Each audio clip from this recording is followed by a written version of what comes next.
All right, so this is a soil tester to check your soil. So you see, you stick it in the ground.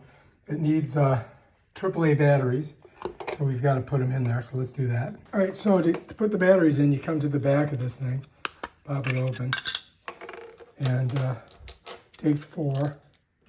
So we've got to stick them in there. Remember, negative side's the flat side, that goes to the spring, just in case you guys forgot.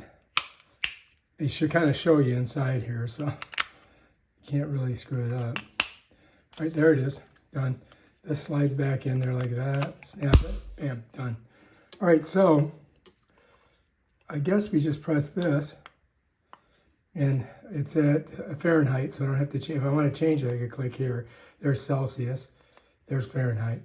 And now all we got to do is put it in the ground. Got to take that off. So we'll take it outside and we'll stick it in a bush that's not doing so well. How's that sound? Let's do that. All right.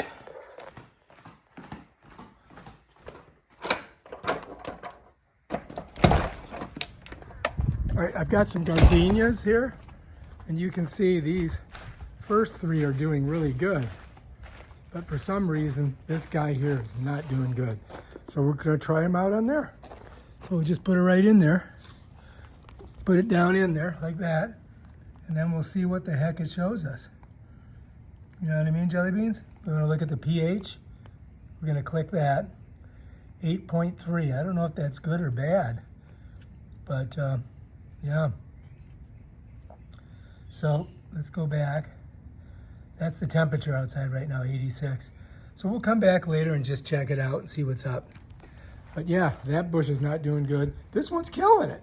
This one, not so much. All right, so if we come back to her here and we look, it's 87 degrees. Let's check the pH. pH is 8.3, so that is really, really alkaline. Really alkaline. You know, it's higher than the 7, which would be neutral. So I don't know if that's good or bad, but it's super alkaline. And if we turn this, we get a better view of it. All right, let's go back. 87 degrees. Wow, it's crazy. All right, so yeah, we'll let her sit there for a while. Hopefully it'll be, yeah, I don't know what's gonna happen with this plant. But anyway, that's it.